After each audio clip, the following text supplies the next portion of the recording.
السلام عليكم ورحمة الله وبركاته. اللهم صل وسلم وبارك على سيدنا محمد وعلى آله وعلى صحابته أجمعين. يلا بينا يا ست الكل في فيديو سريع النهاردة 4 دقايق إن شاء الله، ما يكونش أكتر من كده.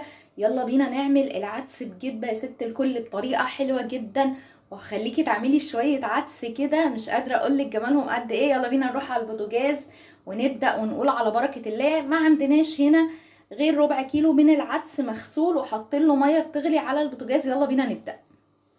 ميه بتغلي على البوتاجاز يا ست الكل، هننزل بالعدس بسم الله.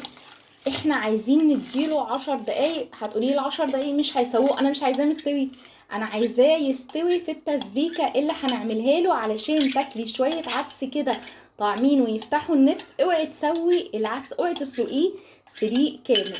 احنا هنا هنديله 10 دقايق مش اكتر من كده، وعارفه ان العدس مش هيكون مستوي خالص، هو ده اللي احنا عايزينه. وكمان ما نغطيش الحله النهارده. على بال بقى العشر دقايق دول، ما نعدوا هنعمل ايه. جبت نص كيلو من الطماطم الحمراء زي ما انت شايفاها. الناس اللي بتحب الاكل السبايسي هتعمله بالطريقه دي. هنضرب الطماطم في الخلاط معاها قرن الفلفل السبايسي ده، وبعد كده هنصفي الطماطم من القشر زي ما قلنا كده في فيديو الباميه. احنا بنصفي الطماطم يا جماعه بعد ما بنضربها في الخلاط عشان الاكل ما يكونش تقيل ويبقى طعمه حلو في نفس الوقت التسبيكه بتاعتك تكون كويسه. لازم تصفي الطماطم لاي حاجه بتعمليها. بعد 10 دقايق زي ما انت شايفه كده، بصي عدس مش مستوي يا دوبك، لسه هيبدأ يستوي.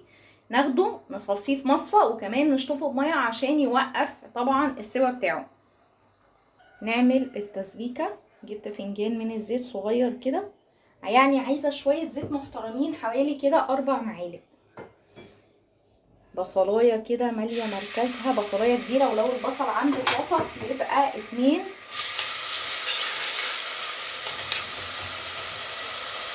بعد بقى ما اصفرت البصله هنزل عليها بنص معلقه من الثوم المفروم. لو عندك ثوم صيني يبقى فصين كبار، ولو الثوم العادي يبقى كده حوالي 7 فصوص. البهارات نص معلقه من الكمون، ضفت كمان نص معلقه من الفلفل الاسمر، مكعب مرقه. الريحه دي بقى يا ست الكل هتفكرك كده وترجعك لايام الزمن الجميل كده، ايام ما كانت الوالده الله يرحمها كده كانت بتعمله. والله كنت ببقى شامه ريحته كده من بعد. زي ما انتي شايفه كده شوحنا البصل مع الثوم، وده كده بيكون لونهم مع البهارات. ننزل بايه بقى؟ بالطماطم. الطماطم ما تتسبكش التسبيك الكامل، هم 10 دقايق تغلي الطماطم وننزل بالعدس. بعد 10 دقايق بقى ننزل بالعدس.